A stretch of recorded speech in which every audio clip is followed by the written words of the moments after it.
te pousser à avancer et à sortir de ta zone de confort quand tout dans ton corps crie que c'est pas une bonne idée et qu'il faut y rester. C'est ce qu'on va traiter aujourd'hui avec, comme tu commences à le savoir, un outil pour te permettre de vraiment avancer malgré cette difficulté-là qui te tire en arrière. On se retrouve aujourd'hui pour le jour 8 du challenge 30 jours pour me libérer du regard des autres et comme tu peux le voir, on monte encore d'un level au niveau de la difficulté des vidéos parce qu'aujourd'hui je te fais cette vidéo en marchant.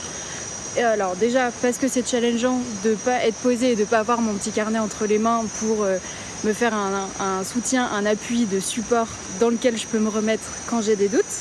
Et aussi parce que je suis actuellement à côté du petit village de Mae Kampong et que c'est absolument trop mimes, donc il fallait que je te le montre parce que sincèrement ça vaut le détour. Au début de ce challenge, je t'avais dit que j'en profiterais pour te montrer la jolie Thaïlande dans laquelle j'ai la chance d'habiter. Depuis, à part mon jardin, une piscine et l'intérieur de ma maison, t'as pas vu grand chose. Donc je me suis dit que là aujourd'hui, on passait un peu aux choses sérieuses. Donc voilà les abords du village. C'est juste splendide. Pour ceux qui ne le savent pas, j'habite en Thaïlande, dans le nord de la Thaïlande, donc à Chiang Mai. Ici, donc pas de plage paradisiaque parce que c'est dans le nord, mais c'est un choix conscient qui a été fait parce que les montagnes sont splendides, la jungle est luxuriante et les gens sont absolument adorables. Dans le sud de la Thaïlande, en fait, si tu veux, c'est là où tu as toutes les plages paradisiaques, tous les resorts, tout le côté beaucoup plus touristique parce que c'est ce à quoi tu penses quand tu penses à la Thaïlande. Et en fait, les gens sont adorables de base, mais ça se sent qu'ils ont plus l'habitude de voir passer les touristes, donc créer des liens avec eux est un peu plus compliqué. En habitant à Chiang Mai, j'ai appris à parler thaï. Et le lien avec les locaux est juste incroyable, ils sont franchement renversants de gentillesse. Donc voilà, d'où le choix de ne pas habiter en bord de mer à côté d'une plage de sable blanc, mais plus aux abords de la montagne avec la jungle, les arbres, les fleurs. Et quand je vois ce genre de paysage, je regrette absolument pas. Donc déjà, pour le fait de filmer en marchant, j'espère que c'est ok niveau son parce que comme tu as pu le voir, il y a une petite rivière à côté avec des mini cascades. Donc j'espère que le son ne s'en retrouve pas trop diminué et sache que c'est assez inconfortable parce que du coup je tiens mon téléphone du bout de mon trépied qui n'est pas du tout fait pour tenir un téléphone et marcher avec, c'est littéralement fait pour rester statique, mais ma foi, pour l'instant j'ai pas encore investi dans une perche, on verra par la suite. Si ce format te plaît, peut-être que j'investirai dedans, donc n'hésite pas à me dire en commentaire si tu as envie de découvrir plus de lieux naturels en marchant, en mouvement de la Thaïlande, ou si rester assise c'est mieux. Hier pour le jour 7, normalement tu as dû choisir une action et faire cette première action ou alors être sur le point de la faire. Déjà, j'ai une question pour toi. Est-ce que tu as réussi à faire ton action? Si oui, dis en commentaire quelle a été l'action, la première action pour te libérer du regard des autres. Et si tu n'as pas réussi à faire cette action, j'aimerais beaucoup savoir pourquoi. Qu'est-ce qui a bloqué? Qu'est-ce qui fait que tu n'as pas encore pris cette action? Est-ce que c'est une question de timing? Est-ce que c'est une question de peur? Est-ce que tu te sens retenu en arrière? Donc pareil, n'hésite pas à le dire dans les commentaires ou à m'envoyer un message pour qu'on en discute ensemble parce que c'est hyper intéressant de voir à quel moment ça bloque et pour quelles raisons ça bloque. Enfin, sache que si tu n'as pas fait ton action d'hier parce que tu as eu peur, parce que tu as eu la sensation que c'était trop tôt, trop fort, ou que tu te sentais tiré en arrière et ce qui t'a empêché de passer à l'action, peut-être que le programme d'aujourd'hui pourra t'aider. En gros, depuis le début de ce challenge, on parle beaucoup de rationnel et on fait du lien entre le rationnel vers les ressentis, mais pas l'inverse. Pour aujourd'hui, j'aimerais qu'on fasse quelque chose d'un peu plus particulier, j'aimerais qu'on commence à travailler le lien au corps et aux émotions, aux ressentis de ton corps. La raison est plutôt simple, le but c'est qu'avec le travail d'aujourd'hui, tu puisses reconstituer une sécurité intérieure. Alors pourquoi c'est si important que ça? Parce que quand tu sors de ta zone de confort et que tu affrontes des choses que tu considères comme risquées, si tu le fais depuis un lieu qui n'est pas connecté avec le pourquoi tu le fais, comment tu le fais et la connaissance de toi, tu risques de vaciller au moindre obstacle extérieur. C'est-à-dire qu'à la moindre critique, tu vas te remettre en question, tu vas douter de toi et tu vas te dire non mais effectivement j'aurais jamais dû essayer ça, c'était n'importe quoi. Alors que si tu travailles ton lien à ton corps et que tu apprends à comprendre tes ressentis, tes émotions et là d'où ça vient, ça peut t'aider en fait à avoir un socle solide si tu veux. C'est comme si tu avais un appui solide pour faire ton saut en longueur.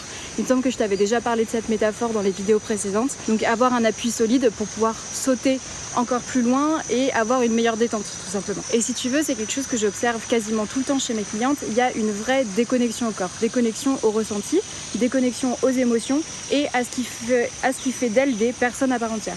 Excuse-moi, je manque de me casser la gueule sur... Voilà, hop, je crois que j'ai fait peur à un lézard. Donc même si ça peut te sembler un peu wou-wou spirituel, etc., ça l'est pas du tout. Le but en fait, c'est que si tu prends appui à l'intérieur de toi-même, tu seras hyper solide pour faire face à tous les facteurs extérieurs qui risquent de te faire vaciller. Et quand tu sors de ta zone de confort, ça c'est absolument essentiel.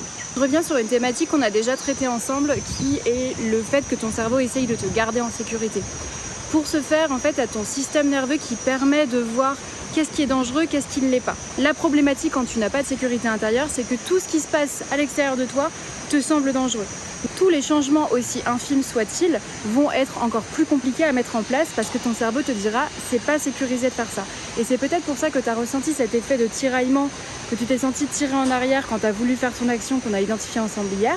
C'est peut-être parce que ton système nerveux a identifié ça comme non, ça c'est trop dangereux. Et en fait, si tu ne réapprends pas à coller à tes émotions, à tes ressentis et à identifier ce qui est vraiment dangereux et ce qui est un inconfort nécessaire, bah tu vas mettre dans le même panier le fait de aller dire à cette personne que t'es pas ok avec la façon dont elle t'a traité et le fait d'aller gueuler sur ton patron en prenant le risque de perdre ton travail. Donc je pense que les jours suivants vont vachement porter sur le fait de réapprendre le lien à ton corps. Peut-être que si c'est quelque chose qui te fait peur ou que tu n'as pas l'habitude ou simplement que c'est quelque chose que tu considères comme ridicule, tu vas vouloir passer ces jours. Je te déconseille de les passer. C'est vraiment hyper important. À partir du moment où tu auras réussi à reconstituer une sécurité intérieure, tout le reste va dérouler de manière beaucoup plus fluide et beaucoup plus facile. Si tu ne le fais pas, tu vas constamment avoir cette lutte intérieure. Tu ne vas pas faire la différence entre les trucs qui sont foncièrement dangereux et qui ne sont pas nécessaires ou les choses qui sont absolument nécessaires si tu veux passer à l'étape suivante. Donc ne saute pas les prochains jours, fais-les petit à petit. Comme je sais que c'est quelque chose qui est un peu moins facile à comprendre parce que c'est énormément basé sur du ressenti, je te propose d'y aller plus lentement pour les prochains jours. Je me suis rendu compte que je suis allée un petit peu vite peut-être sur la première semaine. Donc de toute façon, c'est le principe, rien n'est préparé, donc je déroule au fur et à mesure que ça vient. Mais je me dis que si c'est des choses dont tu n'avais pas l'habitude, peut-être que c'est aller un peu vite. Si c'est le cas, pardonne-moi, je vais essayer de ralentir pour les prochains jours. D'ailleurs, n'hésite pas à me dire dans les commentaires si tu trouves que effectivement j'allais trop vite ou si au contraire tu aimes bien le fait d'avoir un rythme soutenu avec des choses à faire chaque jour. Pour l'exercice de ce jour 8, j'aimerais que tu commences à recréer le pont entre ta tête et ton corps. Pour ça, j'ai besoin que tu choisisses un objectif. De deux choses l'une, soit tu as atteint ton objectif d'hier, tu as fait ton action identifiée hier, et dans ce cas-là, j'ai besoin que tu identifies la prochaine action. Soit tu n'as pas pu faire ton action pour une raison qui t'appartient, et j'ai besoin que tu prennes cette action à nouveau. Donc choisis une action qui actuellement te semble challengeante, réalisable, mais inconfortable sans te mettre en danger, toujours. J'aimerais ensuite que tu t'imagines faire cette action. C'est aussi pour ça que c'était utile pendant le jour 7 de contextualiser un maximum l'action, donc quand, quoi, avec qui, de quelle façon, etc. Parce que maintenant, la visualisation sera encore plus facile. Donc imaginons l'action pour moi, par exemple, c'était de filmer dans une piscine dans un lieu public où il y a des personnes qui parlent ma langue. Si, imaginons, je ne l'avais pas fait, je m'imagine actuellement en train de filmer dans une piscine où il y a des personnes qui comprennent ce que je suis en train de dire et qui peuvent me juger. Et la prochaine étape à partir de là, c'est d'identifier ce que ça génère dans ton corps. Quand tu t'immerges dans cette idée-là, dans cette situation-là, qu'est-ce que ça fait naître dans ton corps ? Est-ce que tu as la gorge qui se serre ? Est-ce que tu as l'estomac qui forme une boule ? Est-ce que tu as les jambes tremblantes ? Est-ce que tu sens qu'il y a une tension qui se crée au niveau de ton dos ? Est-ce que tu sens que ta nuque est plus contractée, tes épaules se redressent ou au contraire elles se relâchent ? N'hésite pas à prendre le temps de s'immerger et d'identifier tout ce que ça te fait ressentir dans ton corps. Une fois que c'est fait, je te propose d'utiliser un outil de PNL que j'utilise avec mes clientes et qui fonctionne très très bien. C'est de donner une forme et une couleur à cette sensation. Par exemple, pour moi, mon prochain objectif, ce sera de me filmer en parlant et en marchant comme ça dans un endroit où il y a des personnes vraiment à proximité juste à côté. Quand je m'imagine faire ça, j'ai le ventre, l'estomac qui se serre. Et je prends cette sensation, je lui donne une forme et une couleur. Donc pour moi, par exemple, ce sera un cercle jaune. Une fois que c'est fait, j'ai besoin que tu prennes cette forme et cette couleur et que tu la visualises, que tu la vois vraiment dans ton corps en t'obligeant à respirer. Prends vraiment le temps de visualiser cette forme et cette couleur que tu associes à la sensation identifiée dans ton corps. Une fois que tu la visualises bien, que tu la ressens bien, inspire et expire profondément en laissant bien le temps. Tu inspires pendant 4 secondes et tu expires pendant 6, si c'est possible. À mesure que tu inspires et que tu expires, tu gardes le focus sur cette forme, cette couleur qui est associée à la sensation dans ton corps. Et je veux qu'à chaque fois que tu expires, tu visualises cette forme qui désenfle, qui se diminue petit à petit. Je sais pas si tu fais le lien avec tout ce qu'on s'est dit dans les jours précédents, mais en fait c'est la version plus sensorielle de ce qu'on a dit sur les peurs. Tu sais, je t'avais dit que les peurs, quand tu ne les regardes pas en face, quand tu ne t'adresses pas à elles, elles gardent toute une emprise sur toi que tu ne peux pas contrôler. Là, c'est exactement pareil, mais d'un point de vue sensoriel plus que rationnel. Donc, c'est-à-dire qu'avant, on s'adressait à elles avec le « et alors ?» et questionner ce qui se cache derrière et quelles sont les peurs qui se cachent derrière les peurs. Là, on part vraiment sur du sensoriel pur et simple. Tu visualises et à mesure que tu respires, tu vois la forme dégonfler et perdre de sa substance. Comme si à mesure que tu lui prêtais attention, elle se délitait vraiment. Si tu veux aller encore plus loin dans l'exercice, il y a un palier supplémentaire, donc c'est un peu le niveau 2 de ce travail de visualisation. C'est que tu peux visualiser quelque chose qui te rend heureux, plein d'enthousiasme, confiant, tout ce que tu veux, plein d'émotions positives. Tu visualises une scène qui te remplit d'émotions positives.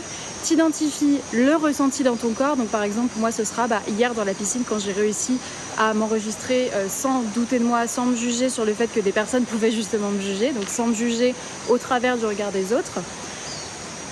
Tu prends cette sensation et pareil, tu lui donnes une forme et une couleur. Moi par exemple, ce serait un vert émeraude avec une forme plus losange, je dirais. Et là, tu peux aller encore plus loin dans l'exercice que tu connais maintenant. C'est-à-dire qu'en plus de respirer et de faire désenfler la forme et de lui reprendre l'intensité de sa couleur, tu la remplaces par une autre forme, par une autre couleur. Le tout en visualisant toujours l'action que tu as envie d'entreprendre et qui pour l'instant te paraît trop grosse. Si tu fais le premier palier, à mesure que tu le fais, tu vas te rendre compte que l'émotion négative liée à cette action diminue, perd de son emprise. Et si tu fais le deuxième palier en prime, en plus d'avoir le côté négatif qui perd son emprise, il y a le côté positif, les émotions positives qui prennent le pas dessus. N'hésite pas à faire plusieurs allers-retours comme ça jusqu'à ce que tu ressentes que vraiment en visualisant cette scène, cette action, soit tu n'as plus d'émotions négatives, soit tu les as remplacées par des émotions positives. C'est un exercice de visualisation qu'on fait habituellement en one-one en coaching. Donc si tu sens que tu as besoin de laisser passer un peu de temps et d'y revenir plusieurs fois dans ta journée, il n'y a aucun problème, n'hésite pas à le faire. Et si tu te rends compte que tu as vraiment des difficultés à le faire seul, la solution peut se trouver dans un coaching, dans un accompagnement professionnel. Si c'est ton cas, je te mets le lien en description, tu peux réserver ton créneau pour qu'on en discute ensemble. Je pense qu'on va s'arrêter là pour le jour 8 parce que déjà je commence à avoir très chaud et parce que comme je te l'avais dit, on va faire des vidéos un peu plus légères pour la suite parce que le lien encore, je sais que c'est quelque chose qui peut mettre du temps à se retrouver et en plus c'est moins tangible, donc ça implique de lâcher prise sur le rationnel et ça je sais que c'est pas facile, surtout si tu as tendance à avoir du mal à lâcher prise et avoir la sensation que tu dois tout contrôler. Les prochains jours, au-delà du fait de te reconnecter à ton corps, ça va énormément travailler et challenger ce lâcher prise là, ce lâcher de contrôle. Une fois de plus, dans les moments où tu commences à douter de ce challenge et de pourquoi tu le fais, reconnecte-toi justement à ce qui va se trouver de l'autre côté de cette difficulté. Certes, ça ressemble à rien de ce que tu as fait jusqu'à présent et du coup c'est inconfortable. Mais rappelons que ce que tu as fait jusqu'à présent, c'est aussi ce qui t'a amené aujourd'hui à cliquer sur la vidéo 30 jours pour me libérer du regard des autres. N'oublie pas que si tu ne changes pas ta manière d'aborder les choses, tu obtiendras toujours le même résultat et qu'aujourd'hui, ce résultat, il te convient plus. De mon côté, je vais aller donner une forme et une couleur à mon angoisse du regard des autres et je te dis à demain pour le jour 9.